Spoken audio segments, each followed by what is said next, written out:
I mean, obviously I was going to pause on the artwork and stare at Percy's drawings. That's the reason I paused it, is that I was like, oh, he's an artist. Let me critique him. I was like, I could do better than that.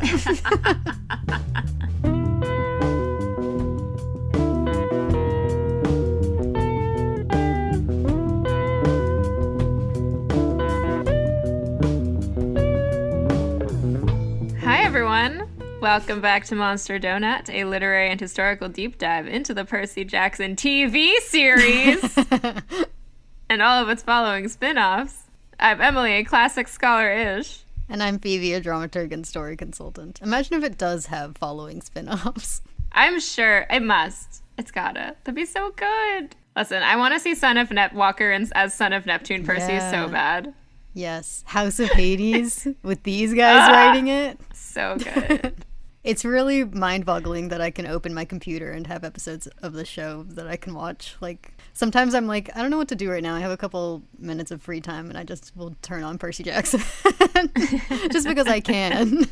It's so surreal. You know, we started this podcast a little over a year ago, and it simultaneously feels like it's been such a journey, and also feels like a blink, like nothing at all. Mm-hmm. Like, man, it's crazy to be here.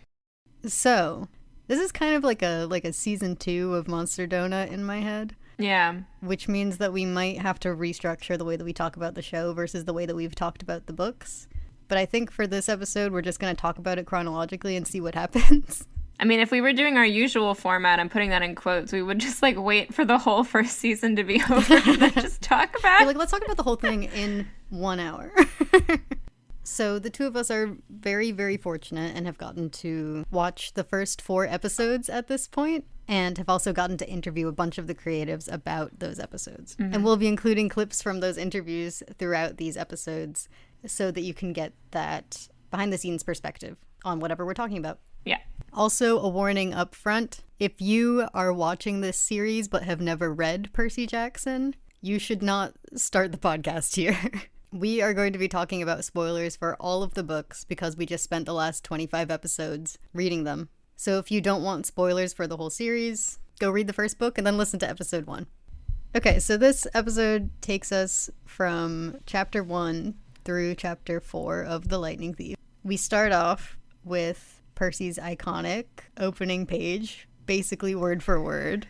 And actually, no, you know what? You know what we actually start off with is some really cool sound design that is so reminiscent of what used to play in the theater before the Lightning Thief musical would start, with the wind and the thunder cracking. It's actually that over blackness, over a black screen, and then Percy's iconic opening page and Bear McCreary's incredible soundtrack. And we also our opening image is actually a shot of Percy kind of walking towards the camera and just like a downpour, squinting ahead. It's the shot I talked about in our Patreon predictions episode.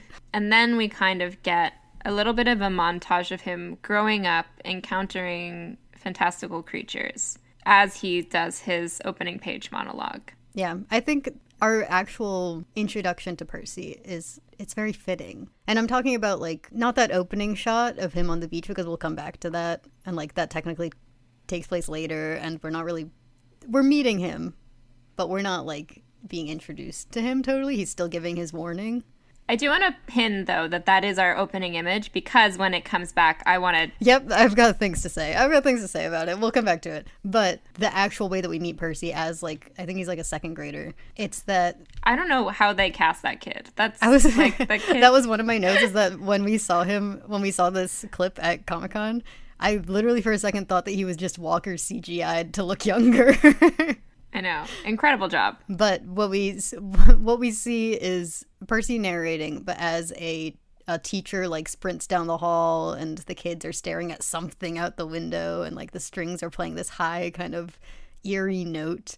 And then we've got the teacher clearly horrified by whatever he sees and sprinting up the stairs with the shaky cam, and it's that's how we meet Percy. Yeah. As this kid who's clearly separated from his peers and also seems to be wrapped up in something mildly terrifying. And also as a kid who saw something out the window and decided to sneak out of class and climb up to the roof to get a closer look, and succeeded. So immediately we've got curiosity, we've got disobedience, And we've got Percy as something unspecified. Something unique and dangerous is involved. Yeah. Whether it's him or not, we don't know at first. Once Percy's like, oh, I saw something on the roof, then you're like, ah, I see. But for a second, you're like, what is going on? And I do think it's the same, like, monologue, mostly. They sort of changed the ending and the way they transition out of it. And yet the tone feels different. Not necessarily in a way where it's, like, completely changed, but it's, like, a sort of different take on it. Because I think the opening of The Lightning Thief, the examples of all of the mythological things that Percy has encountered up until this point that he's sort of written off, I think are a lot funnier in the book. Mm-hmm. But here it's both painted as sort of an inevitable piece of his life that nobody else sees, something that, like, separates him from people, which is in the book, but I think it's really brought out here. Like, the humor is in Percy. Like, as a small child, he's a lot more skeptical about, you know, the adults all telling him it's not real. But I think we also see the transition of him losing a little bit of that, like, of course it's real belief, which I think you see a lot in this episode, is him having to come back around to confront all of the stuff he thought, you know, that's clearly still affecting him, but that he was, like, he's been trying to leave behind. Yeah. We also get a, like, lighting change where it's, like, warm and welcoming when we introduce Grover, which I loved. Yeah. It's like the music swells, everything feels, like, happy, which is great. Yeah. And we get Mythomagic introduced, which is new. Yeah. Oh, you know what I did? First of all, Percy's an artist now, which is amazing and wonderful. I need to know who made these drawings that who drew the drawings that are in Percy's notebook. But I paused it on his drawings to see what he had seen. And maybe he also just draws the things that he's interested in his Mythomagic games. But what he's drawn that I caught, there are probably other things, but there's a Hydra, there's a Cyclops. So what you're saying is he's been to Monster Donut? He's been to Monster Donut. The reason I say that he's probably also pulling from just the myths and his favorite stories is Cerberus is on there. There's what looks like a Sphinx to me, and there's Medusa. There's the Minotaur. There's the, like, metal rhino that he sees at the window. And hilariously, a block S, because of course. Of course. Of course. The one that I got stuck on was it looks like Bessie. There's a cow with a serpent tail on his page. Yo, eagle-eyed. Oh, that's amazing. I'm curious what of these things are things he's actually seen and what is just him, you know, drawing out the stories that his mom is telling him or his favorite Mythomagic cards. I do want to point out, I was still taking notes on, like, what everyone's intro was, like our introduction to each of the characters. And so Grover's introduction is still a scene in which he holds Percy back from a fight, which is what he does in his original first scene. But now our real introduction to him is as someone who is mostly just, like, a warm and helpful presence in Percy's life that helped him cope. Yeah. Which I appreciate. In the book, getting to know Grover is kind of strange, considering you're getting to know him and Percy's like, this kid's annoying me, and then leaves him at the bus station. And you're like, how am I supposed to feel about Grover? Is he your friend or what? While we're talking about Mythomagic, I just want to point out that on the Minotaur's Mythomagic card, his main move is Overslice, apparently. What could that mean? And here I thought I was pausing a lot. Overslice. How do you overslice someone? I mean, you stand. He's like 7 feet tall, so that you're over them. Yeah. Maybe it slices them with the horn and like throws them like over his head. Like overslice, like throw them over with his slicer. Even as you're saying that, though, I'm like, that's not real. That's not the word you'd use to describe that one.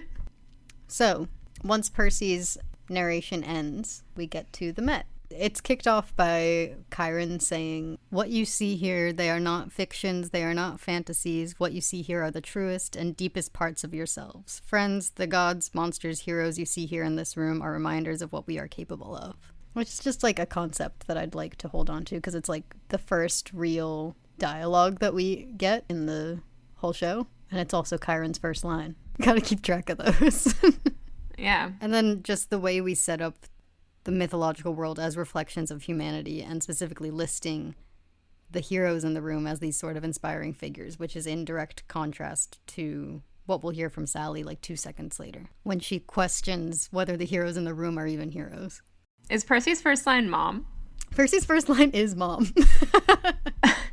It is no longer, I'm gonna kill her. It is now mom. Iconic of him. It's fitting. Yeah.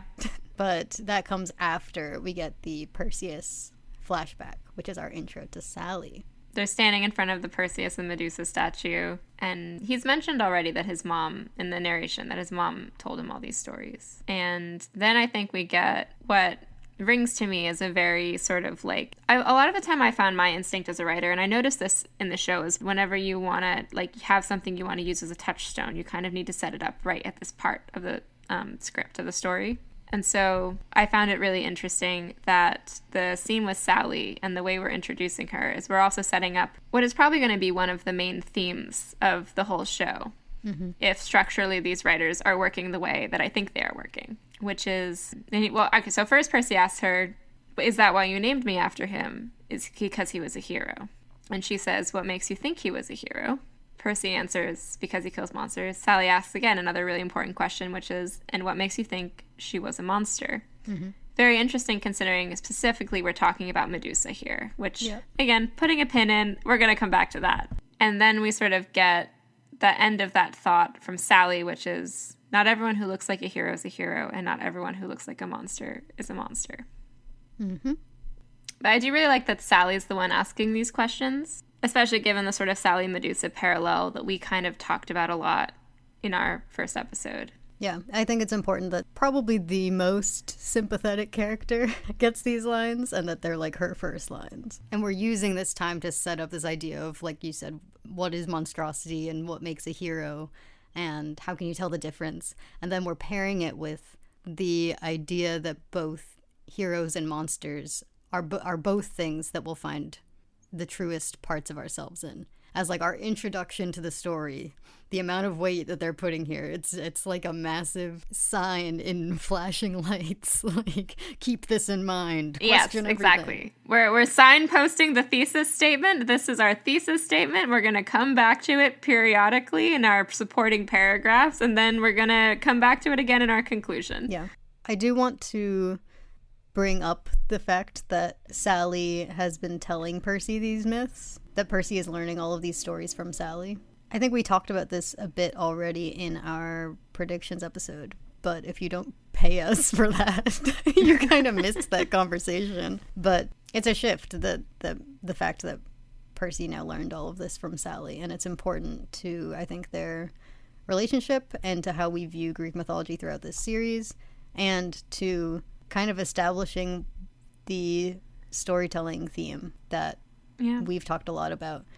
Because now when Percy sees himself in stories like Perseus or like Theseus, when he acts those stories out, it's not just like, I'm acting out the stories that my teacher taught me. It is now, I'm acting out these stories that I grew up with and that are now connected in his mind to his mom and have been like a core part of him. Like, so core that he's playing Mythomagic. He's playing Mythomagic. He's doodling these creatures in his book. It's clearly something that he thinks about constantly. Which also just gives her so much more of a presence, because obviously Percy is a character. He obviously is constantly thinking about her, and he loves her, and, you know, he grew up with her. But us as the audience, it's a kind of brilliant way to keep Sally in our brains the whole time over the course of the Lightning Thief story, when we're not listening to Percy's thoughts.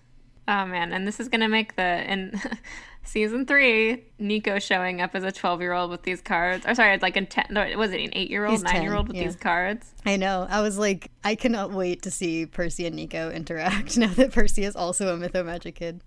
And so is Frank. The Son of Neptune quest must have been unbearable for Hazel. Hazel's like, oh man, every guy that's important to me is really into these cards. Hazel's like, why every time we see a monster, you guys are like, man, that thing does 6,000 damage. But while we're talking about this, I think this is where we can actually bring in our first interview clip. This is our interview with Jon and Dan and James, who's technically there but doesn't actually say anything in this clip. You'll hear from him later, but this is when we actually got to ask them about this change to Percy's relationship to mythology. So The two of us have now gotten to see the screeners for the first 4 episodes, and I just have to say we are so thrilled by what we've seen so far. It's like it's really, Okay, really good. incredible. Okay, good. Awesome. Thank you. Have you watched them more than once? Oh yeah. Oh yeah. Are you watching it right now? There are so many things I want to ask you about, but I'll start with one of the things I really loved was this new angle on Percy's relationship to mythology and storytelling, with Sally now having told him stories from Greek myths growing up and him playing Mythomagic. So I'd love to hear what led you to making that connection to the mythological world different from what it was originally. Why wouldn't she? Right? Like I think there were some really early conversations with Daphne Olive, who's one of the writers and staff, about that idea, and it just felt really true to me. As hard as it is for Sally to protect Percy, as impossible as it is, the one thing she could protect him with are the stories. They're sort of this secret code book of answers for things that she knew he'd need one day. There's no if in that sentence. You know, at some point he was going to need to know all those things. And I think it just really kind of helped to help you invest, I think, in their relationship, in the relationship between a kid and, for all intents and purposes, a single mom. And I think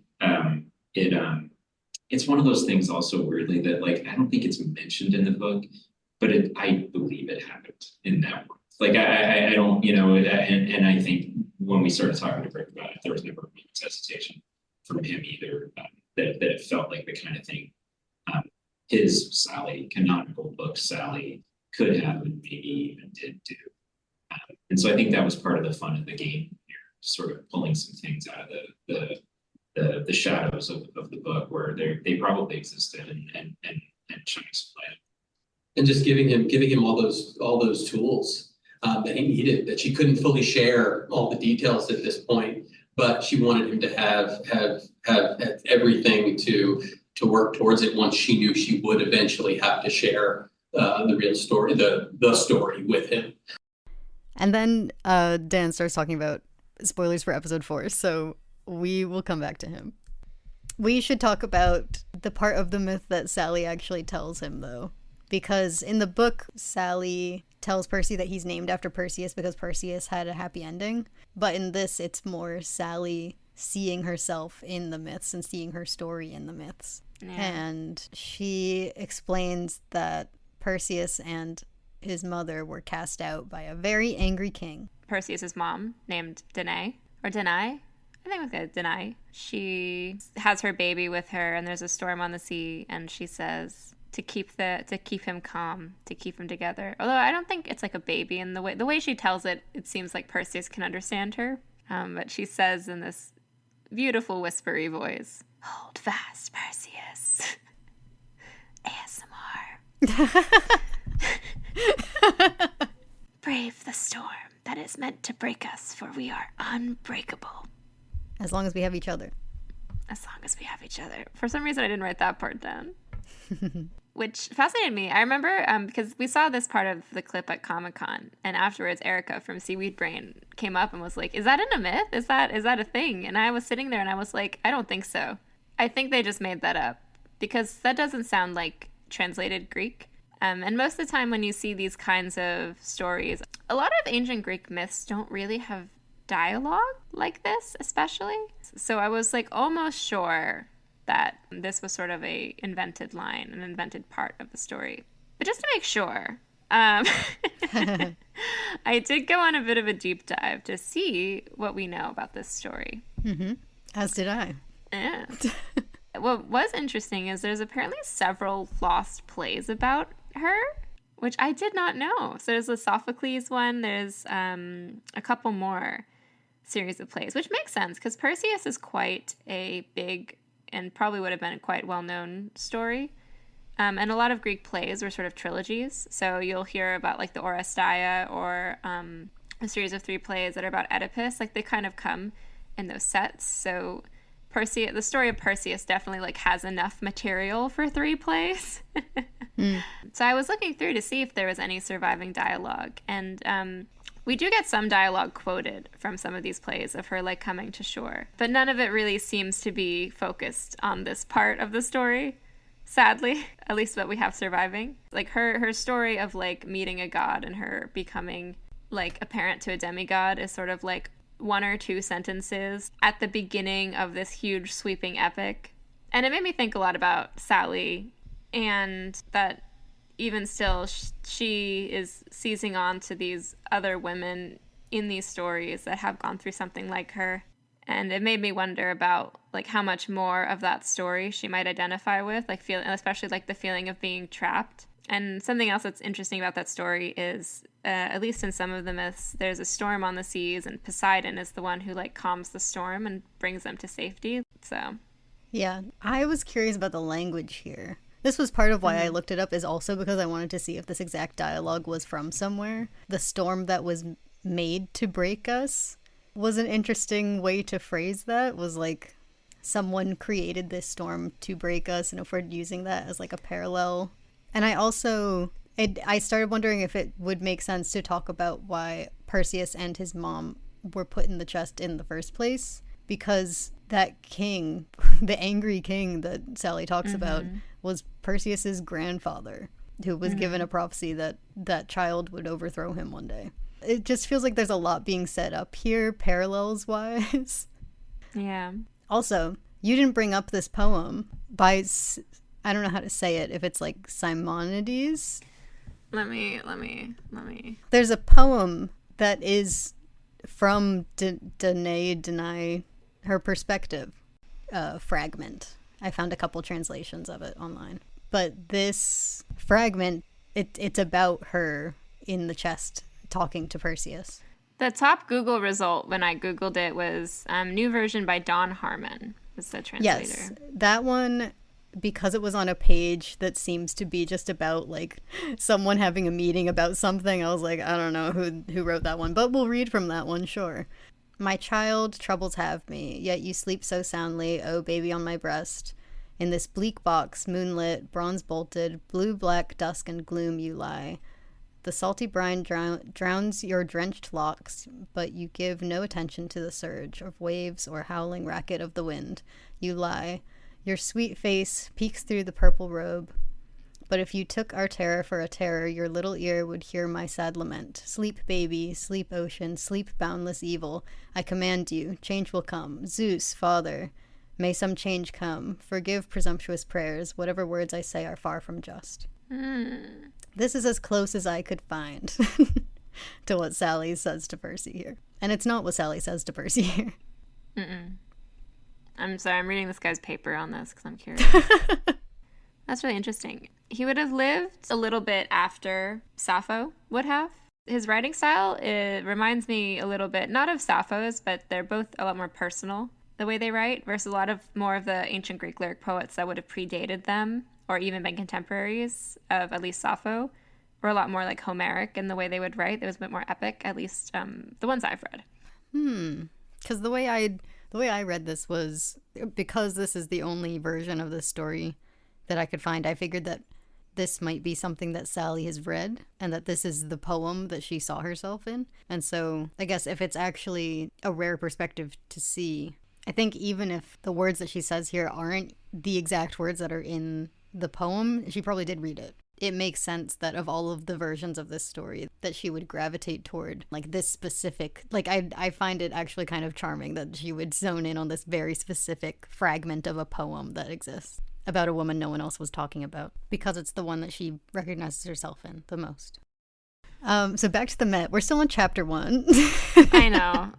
I think the most important thing that is about to happen, I mean, we meet Nancy, we meet Mrs. Dodds, but Grover has his first spoken line of dialogue. Technically, the first time we hear him talk is, we hear him a little bit when they're playing Mythomagic, but like it doesn't really count. His first full line is, there's all sorts of schools of thought about what drives that kind of bullying. Childhood trauma, feelings of inadequacy. And I was like, that will be relevant for the whole show. Specifically when it comes to Clarice and Luke. And even Annabeth at times. A lot of them, honestly. Yeah. All these bullies. And as you pointed out, they do trade lunch meat for cheese. I was right.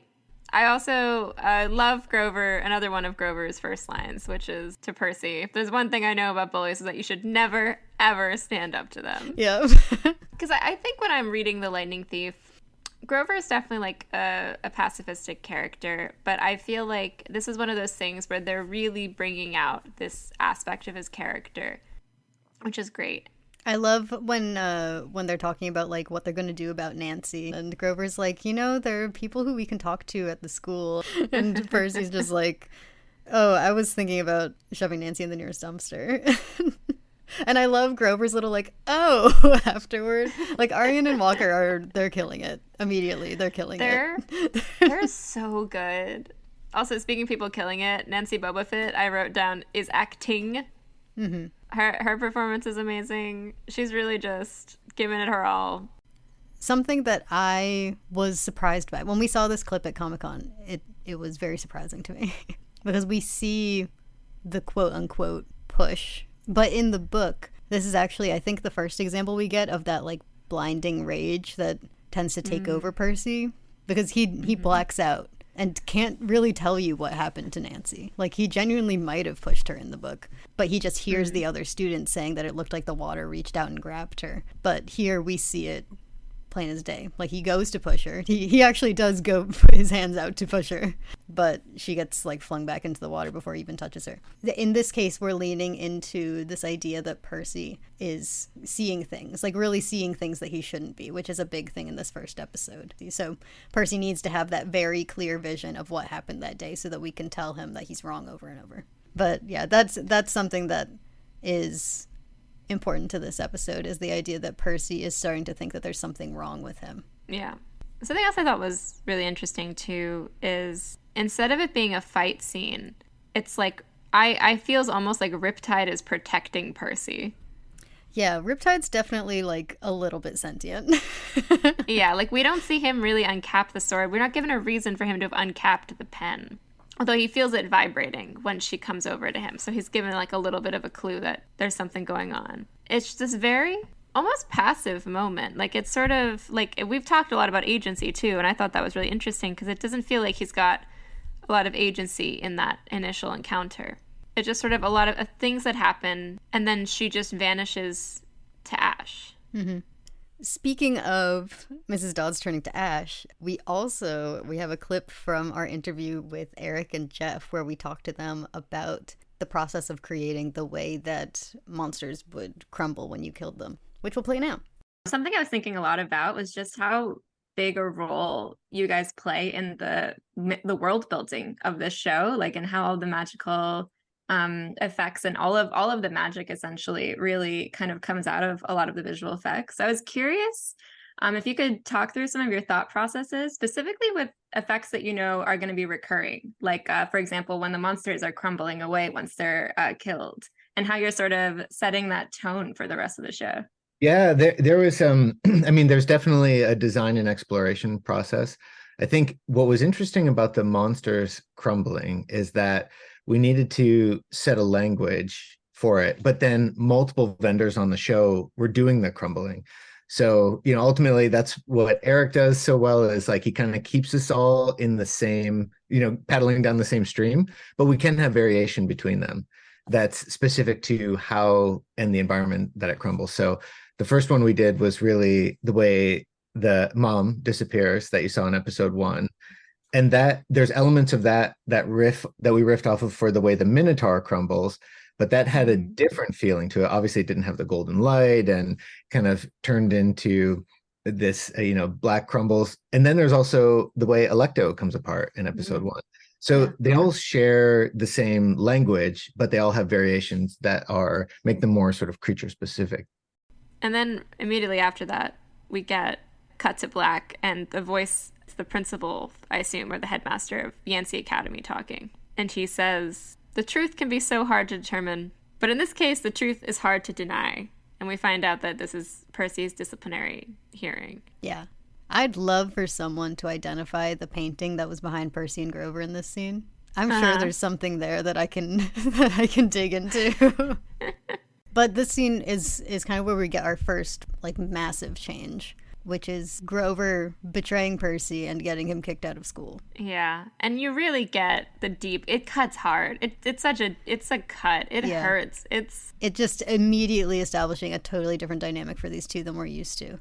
But honestly, like when I was thinking about it, I was like, in the book, Grover spent months lying to Percy and left Percy feeling alone enough when he was with him that he, left Grover at the Greyhound station because he was freaking him out. Yeah. It makes sense that that's a part of their dynamic that we're holding on to and carrying through and like making it an actual part of their relationship, because in the book it really isn't one. It's just sort of how we start them off.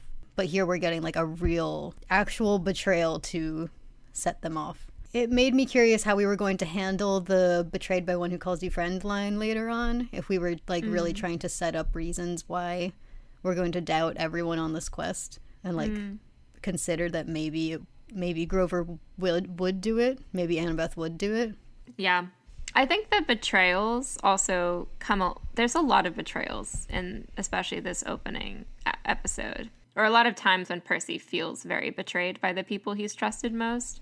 So I think later on when we talk to Sally, we get a lot of those feelings too. And I think it cuts really deep as well, because I think they've done a good job of establishing how few relationships Percy has, and especially how few close relationships, and those betrayals stacking up and up. Because I think we get it a little bit with, at this point, Mr. Brunner as well. I also found it really, it's not like it's so uncommon that this was such a deliberate choice, but I also did enjoy the fact when we see the outside of Yancey Academy when Percy's waiting for his ride back, it's like neoclassical architecture and very like, we're seeing like columns, we're seeing like all of the same aesthetic. Yeah. That has like come to kind of represent like authority here. That's a good point. Also love how we're establishing Percy's anti-story agenda. Like, obviously we'd start off with the like, do not listen to my story, I'll tell it, but you better not still be here when I do monologue. And then we also have this line that Percy says to Chiron here, where he says, I don't need any more stories about how special I don't realize I am.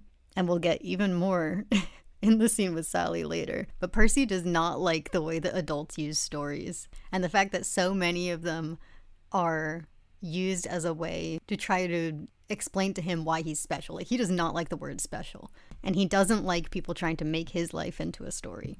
All of this just feels condescending to him. And like we'll get to when we get to the Sally part, like he knows that there's something very real going on, and he feels like people, by turning them into stories, are brushing him off or are simplifying them or aren't seeing reality in the way that he is. Yeah. So then we get him coming back. We have a very different introduction of Gabe here. But I do like that shot, when Percy, the way that Percy shows up and Eddie is sort of like a friendly face before Percy has to get in there, and Percy hesitates before going in, and we're just like hearing this shouting from the outside. But then Gabe's introduction, we get this version of Gabe who is, there's very little physically intimidating about this guy. He's sitting there lounging in his chair the whole time. He actually shows like that he's kind of impressed that Percy attacked a kid. Like their relationship is obviously antagonistic, but it's nowhere near the level that it is in the book. And there's also like the power dynamics in this household are also very different, with like Gabe is not employed and probably sits in that chair all day long. And she also later on, we'll see, she like goes toe to toe with him, and he's already like submitting to her in this relationship. So totally different. I'm very curious where that's gonna go, because I'm like, does this guy even deserve to get Medusa'd? Yeah, but I think that's the thing though, is he's like a more insidious kind of terrible to me. And it's like, I felt like when Sally and Gabe kind of are arguing when she's, when they're going to Montauk, I thought it was interesting because I felt like I got a glimpse into how this happened, basically. Yeah. Like how their relationship happened, like how them getting married happened. Yeah, the argument over the Knicks really made that clear to me. Yeah, and I love it. Sally goes like full New Yorker. And the accent coming out while she's arguing with him. So I thought that was really interesting, because I also feel like it does give a little more dimension into like these adults, Sally included. Like, you're going to see a little bit more of their past just in that, like, really short exchange. But I do also feel like in The Lightning Thief, when we see Gabe, he's just so classic, the worst kind of evil stepfather character, to the point that he feels like a caricature. Yeah. And so here I feel like he's less of a caricature. So I feel like that's going to make where we're going with it maybe even more scary. That was kind of my thought, was that, like, it could be so that we can set up the 180 at the end. Like, so that that argument at the end escalates from the Gabe that we've met right here up to somewhere horrifying. Yeah. But I do also think him, like, looking almost proud of Percy, like, hurting somebody is also, like... Foreshadowing. Yeah. It's a more insidious thing of, like, I'm gonna praise you for perpetuating, like, my behavior. Mm-hmm. So I'm curious what they're going to do with Gabe, if we are going to have that scene at the end, and how they're going to do it now. We should talk about Sally. Yes. She's so brave and cool in the show. Like, she's just a badass. I love this introduction to Sally, though. Like, this introduction to modern day Sally, because we've met Sally briefly telling Percy this story of Perseus. But this introduction of, like, modern day Sally, where it's just her sitting out in the rain. It looks like while she was in the middle of ironing, because there are, like, clothes hanging off of the ironing board behind her, decided to go sit out in the rain and turn on Logical by Olivia Rodrigo. Logical is such a specific choice, too. Like, have you heard the lyrics of Logical? No. I don't listen to a lot of music, Phoebe. You didn't immediately look up this song when you heard that Sally was listening to it in the rain? I was like, she is thinking either some very intense thoughts about Gabe right now out there in the rain, or some very intense thoughts about Poseidon out there in the rain right now. Either way, it's not looking good for either of those men if she's listening to Logical by Olivia Rodrigo. But my biggest thought here was that all of these choices made Sally feel really young. Just the fact that she is sitting out there listening to Olivia Rodrigo, but mainly the fact that throughout this episode she makes a lot of, like, little mistakes. Like, later on she is slipping up trying to explain things to Percy, and also at the cabin it was like a small moment, but she falls for Percy tapping on the wrong shoulder when you know he's done it 100 times, and she just feels like there's an energy to her that feels like she's still getting the hang of everything. I really like this version of Sally because, I mean, we talked briefly about how young Sally is in these books. And so I like that that's just the energy that I'm getting from her. I think also, like, we hear, like, the screaming and the yelling of between presumably, like, Gabe and Eddie before Percy walks in. And I think that was, to me, that was why she was out there. I can't deal with this right now. I need to go to my happy place energy. I enjoy the power move of, like, the happy place is the fire escape, whether or not it's torrentially raining. And also, I think what becomes more and more clear the further we get into this part of the episode, it's not about any of that. I feel like, to me, the way I interpreted it is she's thinking about how she has to tell Percy everything now, and how she's afraid she's going to lose him, basically. Yeah, like, she now knows what comes next for them and knows what she has to do probably in the next day. So they get in the car to Montauk, and Phoebe... Percy has a dream. Percy has a dream. Right, so Percy's dream, he's standing out on the beach in Montauk. It is not the dream that we see in the book. And it pans over the water, and I'm expecting to see Zeus and Poseidon or an eagle and something wrestling, and it's not. No, it's a figure. It's a mysterious figure. Holding a little light, and then it speaks. It says, "Who are you? So weak, so sad, so scared. Run away, little hero, before you get hurt." Which, I was so struck by the fact that it's the exact same warning that Percy gave us at the very beginning. And that, like, his opening lines now, my perspective on them has totally shifted because he's basically just quoting Kronos on the opening page. Like, this is the shot that we saw at the very beginning.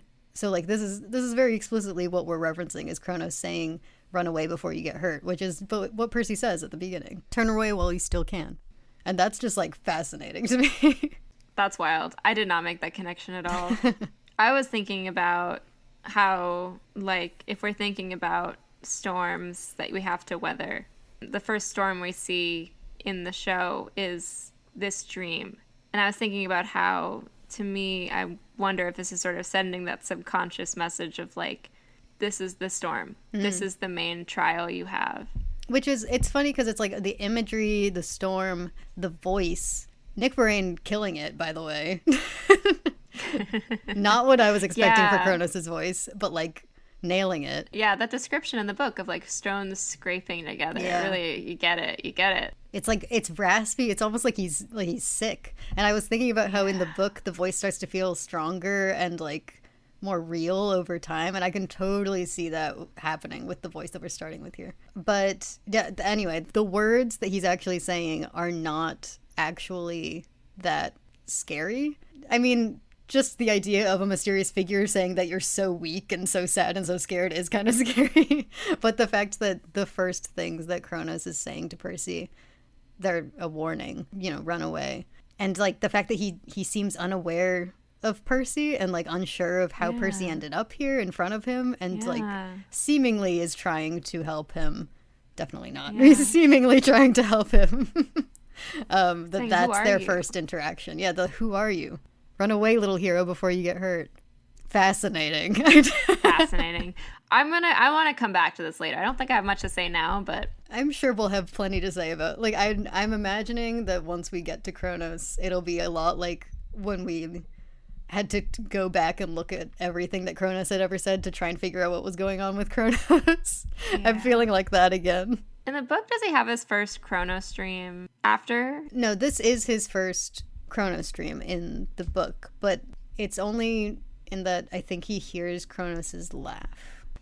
Okay, that's what I was thinking though, because I was wondering if the Kronos dreams got like personal to Percy, or if he was just like seeing a vision of like, because like that first dream to me is not a Kronos dream that he's like intentionally sending to Percy. It's like Percy's just sort of seeing what's happening. The first thing that I just checked, the first thing that Kronos actually says to Percy, it looks like, in the books, is he laughs again, the evil laughter, always, and then says, "Come down, little hero, come down." And then, the crevice opens and he falls into the pit. Very different first interaction that we're getting here. So Percy wakes up in Montauk. Yeah, and Sally's been crying. What a detail. So this is when I started to pay attention to background stuff. Because I saw this, like, pebbled frying pan, like, this, like, thing that's, like, hanging on the wall. And I'm crazy. So I was like, that looks like a Cycladic frying pan. I wonder if they're hiding, like, Greek stuff in front of me that just, like, they've seen in all these museums. Because if you've been to any museums of, like, Bronze Age Greece, like Cycladic world, especially in the Cyclades, which are, like, the big, like, cluster of islands in the middle, those things are everywhere. We call them frying pans because they look like them, but they're probably not frying pans, considering most of the decoration is on the bottom that you wouldn't see if you were using it as a frying pan, and that you would probably destroy if you were using it as a frying pan. I feel like it starts to transition us into the Greek world in a very, like, subconscious way, if you've, like, seen a lot of the stuff in the museums, maybe. There's also, like, the central hearth in this house, right? Like, there's a big fire pit there. And they're about to toast marshmallows. This scene where Percy tells Sally what he's been trying to tell her throughout this episode, that he thinks that something is wrong with him. And then Sally turns it around and tells him what's been happening. I love this. I love this scene. And I think the thing that was striking to me, too, is how betrayed he feels the more she keeps trying to tell him the truth. Mm-hmm. And just, like, how unwilling he is to believe it, especially considering, like, again, that setup we saw of him as a kid, where he was seeing it, and he was, he started off being like, no, I know I'm right, I know I'm real, and, like, we saw that kind of leave him. I love how much Sally struggles to explain this to Percy also. Yeah. Because it's just an impossible conversation to have. And she just was clearly not ready at all to have to do this. And it's like she knows what words she has to say to him, but there's just, like, no right way to phrase that. Yeah. She's, like, stumbling and not really getting, and, like, there's the slip up where she kind of, which is, like, I think the first sort of beat of, like, the betrayal that Percy gets, where she sort of mentions, she's like, oh, what did she say to you? Mm-hmm. And Percy's like, how did you know that? And he sort of comes to this realization that his mom has been talking behind his back with Mr. Brunner and with Grover, too, the two people that have just, like, kicked him out of school. And he's just like, so you're in league with them, too, is everybody just against me altogether, doing something. Like, you really feel that. You get that here. Mm-hmm. I do want to note our first description of Poseidon here. Mm-hmm. Sally describes him as wise and brave and kind and noble. Mm-hmm. Also, I love that you fell in love with God like Jesus. It's so funny. But the part of the scene that I've been thinking the most about is how Percy reacts to all of this. Beyond just what I talked about earlier with his reaction to feeling like Sally is just telling him a story to try and calm him down and not taking him seriously. It's just the fact that he can feel his brain breaking and just so desperately wants help, but everyone around him, like you said, is just betraying him, is just doing all of these things that make him feel more alone. And like, you imagine this from Percy's perspective, and he has been seeing things his entire life.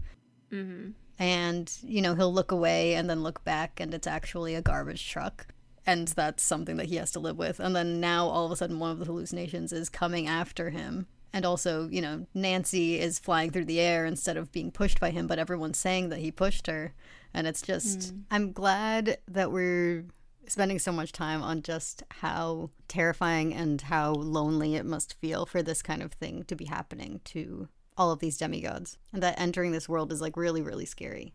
But then Grover, of course, bursts through the door. And then there's also this immediate like offbeat disconnect where like both Grover and Sally are on completely different pages about like how they're telling Percy about stuff, when they're telling Percy about stuff. Mm-hmm. The Grover and Sally dynamic is so funny to me. It's so good because it's like they talk as if they've talked 100 times. I know. And you're like, how do you know each other? But I mean that also just adds to the Percy feeling alone in that car. Yeah, staring at them both, alternating with looks of betrayal. Just a complete betrayal. Yeah, when we saw this clip at Comic-Con, that was like one of the main things I came out of that room talking about was the way that he just stares at Sally while Grover is talking. I think it's when she tells Grover that she hasn't told Percy about camp yet, and then Grover starts explaining what camp is, but the entire time Percy's just staring at Sally, realizing that like she totally lied to him, understanding that Grover's been lying to him, and also Grover betrayed him earlier in the episode. And it's like there's got to be a part of him that just feels completely alone in this. Yeah.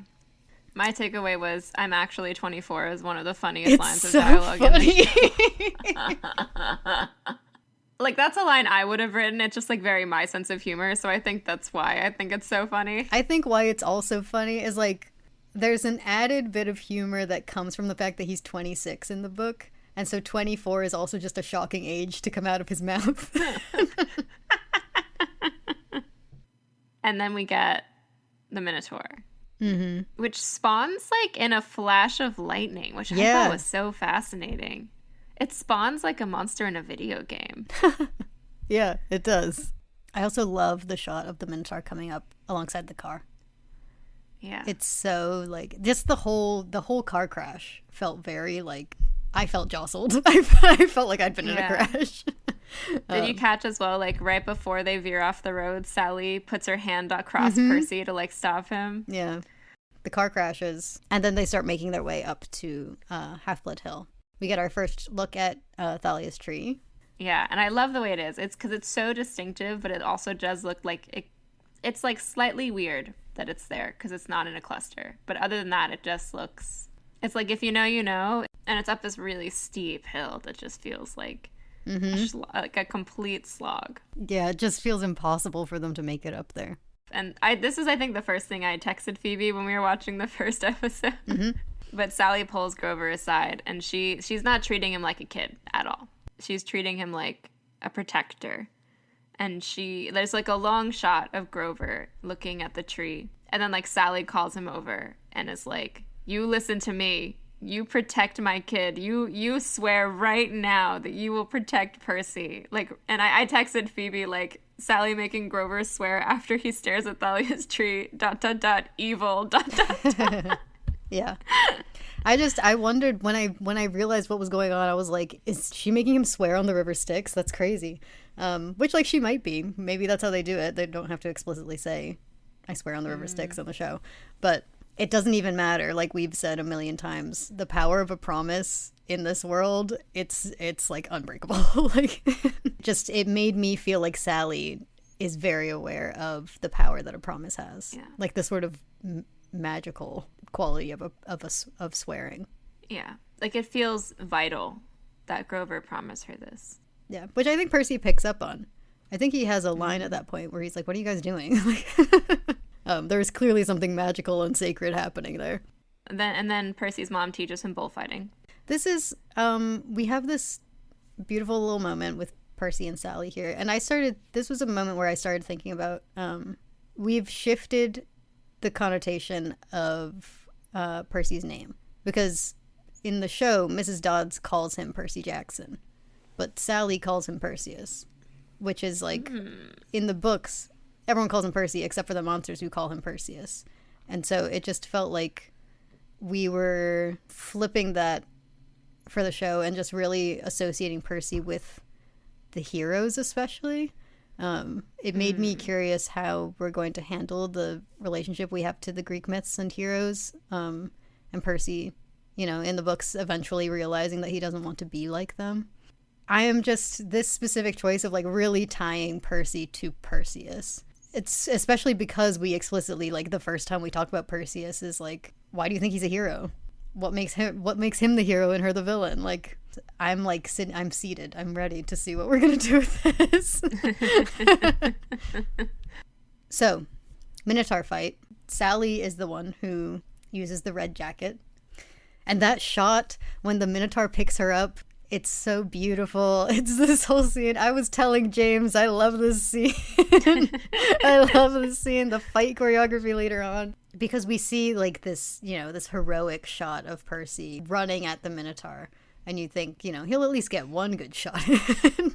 Yeah. But of course he doesn't, because he's 12 and he's never like fought with a sword before. And immediately both of them are knocked to the ground. And like, it just, this whole scene, the choreography, it felt like a real fight between someone who has no idea what they're doing and just like this beast. And you can see him again, compliments to Walker, but that one shot, we've already talked about it, and I was like, oh, I think you have a different interpretation of this moment than I do. But that one shot of Percy after they both get knocked to the ground, and there's like that close-up of him on the ground, and you can see him kind of processing what he's doing and what's physically happening to him right now. To me, that expression, it went from that to like total anger. That's how I read his expression at that point. With it just felt like, he's completely driven by like, this thing just killed my mom. And that was what I saw taking over on his face, was like the processing of that moment and then letting the rage set in and then getting up. How did you read that expression? Yeah, that makes sense to me. I think the way I read it was just like this total bewilderment of like, I'm still alive. Like, to me, it felt very much like, all right, I'm going to run at this thing with my sword. And then it's like they both go flying, and it's just that moment of like, am I dead? I didn't see the rage. I need to go back and rewatch it. And this scene is one that we got to talk to James about directing, and also Jon and Dan. And this is just one of my favorite clips from the interviews that we got to do. These stories were so fun. So James, we've got some really killer fight scenes in episodes 1 and 2. Including the iconic Minotaur fight, which I was blown away by. Just the fight choreography, the pacing, Walker's acting, and just all of the directorial choices that you're making in that scene.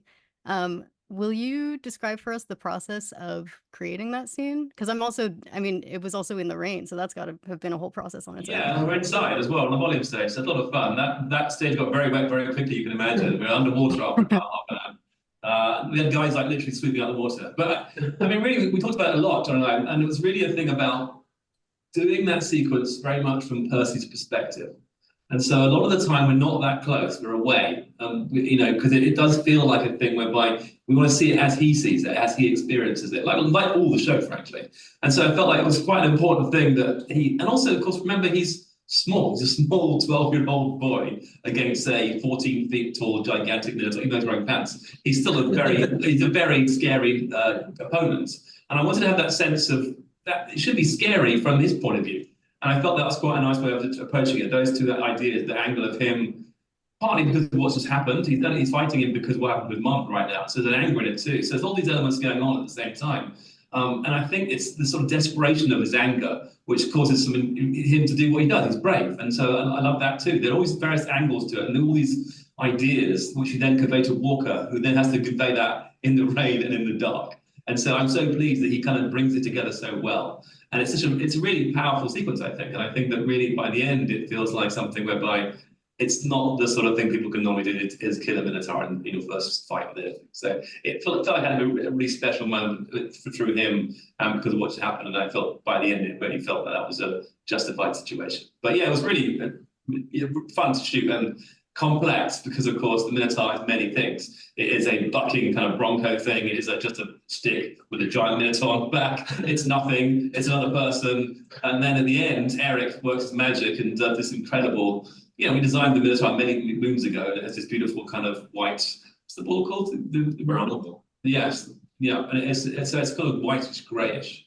But I always wanted to have the Minotaur has a human aspect to it too, a sort of intelligence in a way. It's physically strong, but it has a sense of self, and I think that was important too. The Minotaur makes choices in that sequence. They're quite often wrong, but it has intelligence. And I think that was important too. And at the moment when it transfers from all fours to 2 feet too was a big moment. The idea that it chases him on all fours and then stands up was a great moment. It also meant we had to have articulated hooves, which is quite weird. So you ever see those actually up close? You'll see the hooves have these weird kind of fingery things, which because he's got to grab the rock. Exactly. The rock has to be anyway. So he has this quite unusual design, but. I did feel that, and he has to wear pants too, so he had this threat, but he's also vaguely comical.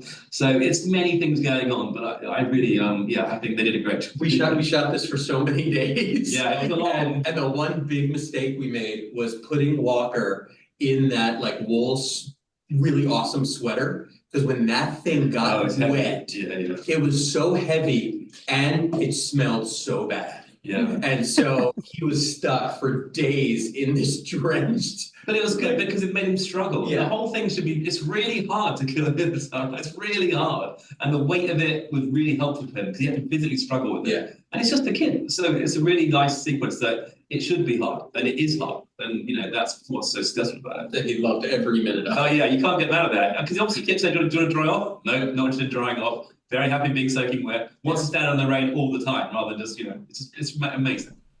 And then we get our first Annabeth line to end it all. Which is, he must be the one. I was like, close. Yeah. It reminded me, that final shot reminded me of, I think it's intentional. It just feels too obvious to not be. But it's the same way that Percy wakes up after the Mrs. Dodds encounter with all of the kids surrounding him, whispering about, like, is he dead? Like... and this time, it's that same scenario of him waking up after a fight, but this time all of the kids around him are going to believe him, all of them but Clarice. Spoilers, sorry. Also, since this is the first episode, can we talk about these credits? I know, they're gorgeous. So good. I love that you can see the whole plot of the first book like laid out here. Also, I love Poseidon with his long red hair. It's giving Captain Flint fan art. I love like the art. It's like a very Art Deco-y style that it reminds me of like the Empire State Building. Mm-hmm. It reminds me of the Chrysler Building. It feels very like, oh, this is what's engraved in Mount Olympus somewhere, Yeah. And I hunted through the credits to see if I could figure out who did this sequence, but I couldn't find a name. We'll figure it out eventually, though. And the music, I can feel it. We're gonna do a whole episode about the music. I can feel that I'm gonna want to sit here and be like, I'm hearing leitmotifs, guys. Was that Percy's theme? Is that Annabeth's theme? That's how I felt in episode 2. I was like, was that a Percy Annabeth theme or was that Annabeth's theme? Let me figure this out. Let me keep an ear out. Backtracking a little bit. What did we think about this episode? How do we feel watching this? What were the big things that stuck out to us? This one's a trickier one for me just because we've seen a lot of clips of it. Like put together, I think we've seen like at least 15 minutes of this 30-minute episode. So, I thought it was great. I have expressed to multiple people that I want watching this show to feel like I'm reading a literary analysis of Percy Jackson. Uh-huh. And I do, obviously I'm joking when I say that, but only sort of. No, you're not joking though. And I can feel Jon Steinberg entering the chat. Yeah. That's what I'm really taking away from this episode, is that like I feel like we've been analyzing Percy Jackson, the two of us, just sort of at each other, and this feels like a third voice coming in and being like, what about the theme of monsters? And what do you guys think about the Percy Grover dynamic in that first book? Shouldn't it have been a little bit messier based on how it started out? And it's like, you're so right, Jon Steinberg. Yeah, speaking to my heart, being like, I really think there should be more betrayal here. I mean, like, you're so right. That's Jon so Steinberg. true. Third person. That is how I feel watching this, which is, I'm so glad. That's all I really wanted out of this, was to feel like someone. I've also said, I think I tweeted it at some point, that like when I watched this show, I wanted to feel like someone was kind of taking my interpretation, kind of like twisting it in their hand and being like, why do you look at it this way? Have you considered looking at it like this? For some reason, I'm imagining it as like a snow globe. It's like a snow globe, but it's with rain, right? We're shaking it up and it's pouring. And there's a little Percy on the beach. And another guy who's got some kind of glowing thing that I can't see because my name is in huge letters across my screen. I need to clarify. The screeners, they put your name in huge letters. They watermark it so hard, and I can't see what's in Kronos' hand. So, should we give the episode a bead? Oh, yeah, I was just thinking that. I mean, we have to.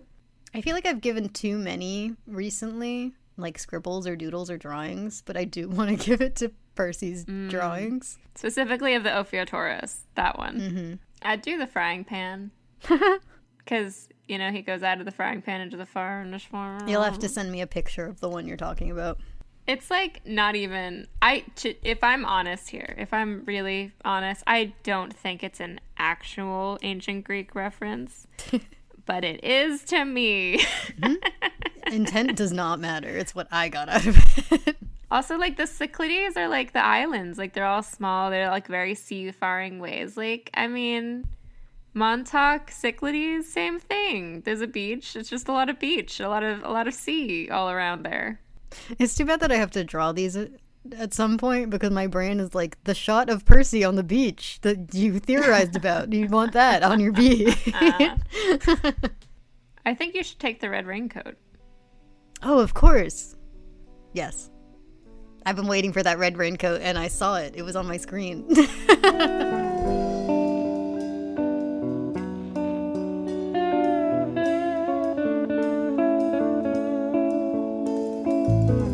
Thank you all for listening to Monster Donut. Next time, episode 2.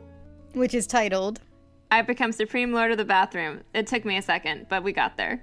If you want to hear our predictions for the rest of the show, you can actually head over to our new Patreon if you'd like to support us. We predicted all the way through the whole first season. already we're right about some stuff. Already We are right about some stuff. probably wrong about some stuff. Definitely wrong about some stuff. I just want to put on record that during one of the press conferences, they mentioned a scene between Grover and Ares, which I'm sure is during the Tunnel of Love where they eat cheeseburgers, which I said, I was about to say it was a joke, but it wasn't. I was dead serious. So I, in the middle of a press conference with my camera on, because it was a Zoom press conference, just burst out. Yeah, the two of us were like, no way! We obviously want to hear very badly what other people think about the show. So please, DM us, email us, all of your thoughts. You can also answer the Q&As here on Spotify if you're listening on Spotify. I'm so curious what everyone else thinks of this. Send us so many essays at monsterdonutpodcast@gmail.com. Or find us on social media at PJOpod on Twitter, Instagram, and TikTok. Also, if you're interested at all in supporting us via merch on our Redbubble shop, that's at monsterdonut.redbubble.com. You can also now support us on Ko-fi or Patreon if you want to get a little something more for your support. We're going to start posting a lot of outtakes, things like the times I go on a classics rant for way too long, or all the times we talked about spoilers for the books that we had to cut because we don't spoil the books. I'll also be posting like works in progress, art time lapses, stuff like that. Yes. And probably exclusive art that I don't plan on posting anywhere else, honestly. I'll be like, I don't really like this one. Here you go, guys. Pay for it. Yeah. But thank you all for listening. Bye, everyone. Bye.